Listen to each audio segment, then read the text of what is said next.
মুন্নি সাহার ব্যাংক অ্যাকাউন্টে ১৩৪ কোটি টাকা। সাংবাদিক মুন্নি সাহার ব্যাংক হিসাবে বেতনের বাইরে জমা হয়েছে ১৩৪ কোটি টাকা।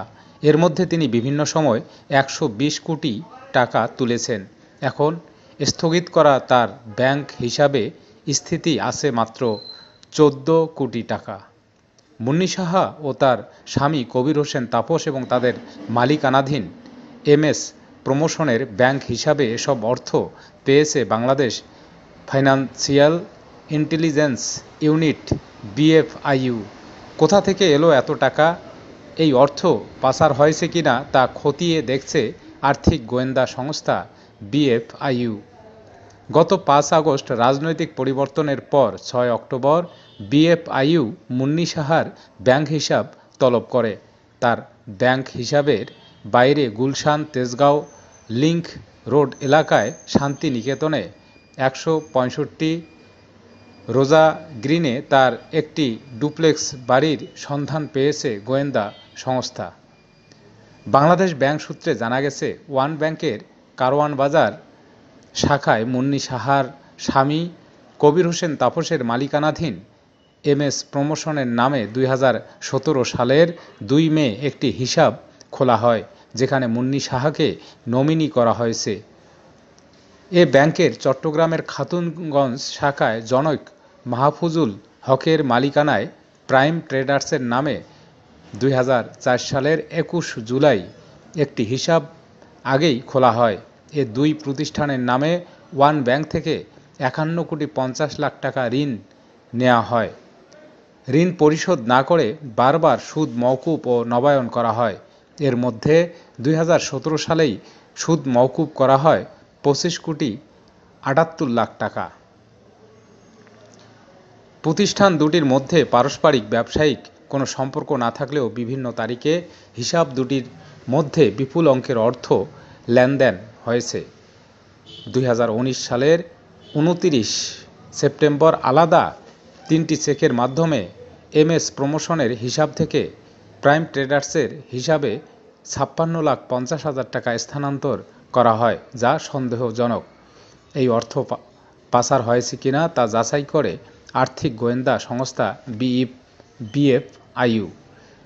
বাংলাদেশ ব্যাংকের অনুসন্ধানে উঠে আসে, ওয়ান ব্যাংক খাতুনগঞ্জ শাখায় প্রাইম ট্রেডার্সের নামে চলতি হিসাব খোলা হয় ২০০৪ সালের ২১ জুলাই। প্রতিষ্ঠানটি বিভিন্ন পণ্য আমদানি করে স্থানীয় বাজারে সরবরাহ করে। গ্রাহকের আবেদনের পরিপ্রেক্ষিতে ২০০৮ সালের ৩ আগস্ট স্থানীয় বাজার থেকে ১১,৫০০ টন মটর কেনার জন্য ৯০ দিন মেয়াদে ২৬,৫০,০০,০০০ টাকা ঋণ মঞ্জুর করে ওয়ান ব্যাংক। কিন্তু নির্ধারিত সময়ে ঋণ পরিশোধ না হওয়ায় দুবার মেয়াদ বাড়ায় ব্যাংক। তবুও ঋণ পরিশোধ না করায় ২০১১ সালের জানুয়ারিতে সুদ মওকুফ সহ পুনর্গঠন করা হয়। ২০১২ সালের জুনে দ্বিতীয়বার এবং ২০১৭ সালের ফেব্রুয়ারিতে তৃতীয়বার ঋণ পুনর্গঠন করে ব্যাংক। তৃতীয় দফা পুনর্গঠনের সময় ব্যাংকটি সুদ মওকুফ করে ২৫,৭৮,০০,০০০ টাকা। এতে ৩ মাসের গ্রেস পিরিয়ড সহ ১২ বছরের মেয়াদ এবং ভবিষ্যৎ সুদ আদায় বন্ধ রাখা হয়। বাংলাদেশ ব্যাংকের আপত্তির ফলে ঋণটি ৬ ধাপে ৬ বছরে ১৩,৭৪,০০,০০০ টাকা পরিশোধের সময় দেয় ব্যাংক কর্তৃপক্ষ। গ্রাহক ২০১৯ সাল পর্যন্ত কিস্তি দিলেও ২০২০ সালের পর আর পরিশোধ করেননি। ২০২১ সালে ৮,৬১,০০,০০০ টাকার ঋণ ৩৯টি সমান কিস্তিতে ২০২৬ সালে আগস্ট পর্যন্ত সময় বাড়ানো হয়। ওয়ান ব্যাংকের কারওয়ান বাজার শাখায় মুন্নি সাহার স্বামী কবির হোসেন ২০১৭ সালের ২ মে এমএস প্রমোশন নামের একটি বিজ্ঞাপনী সংস্থা চলতি হিসাব খোলেন। কবির হোসেনের আবেদনের পরিপ্রেক্ষিতে ওই বছরের ৬ জুন ১৮ কোটি টাকার ওভার ড্রাফট ঋণ দেয়া হয়। ঋণের দায় শোধ না হওয়ায় গ্রাহকের আবেদনের পরিপ্রেক্ষিতে ব্যাংকের নির্বাহী কমিটি ২০১৯ সালের ২৭ জানুয়ারির সভায় ঋণটি নবায়ন করা হয়। পরবর্তী সময় একই বছরের 24 নভেম্বর নির্বাহী কমিটির সভায় অপরিশোধিত ঋণ হিসাবটি নবায়নসহ ওডি ঋণ সীমা বাড়িয়ে 25 কোটি টাকা করা হয়। 2022 সালে ঋণ হিসাবটি 5 বছর মেয়াদি ঋণে পুনঃতফসিল করা হয়েছে। মুন্নী সাহা টেলিভিশন সাংবাদিক ও টকশো সঞ্চালক হিসাবে পরিচিত তিনি। আজকের কাগজ ও ভোরের কাগজের দীর্ঘ সময় কাজ করার পর 21শে টেলিভিশনে যোগ দেন। এরপর এটিএন বাংলায়, সেখান থেকে এটিএন নিউজে যোগ দেন তিনি। 2023 সালের 31 মে তিনি এটিএন নিউজ থেকে পদত্যাগ করেন।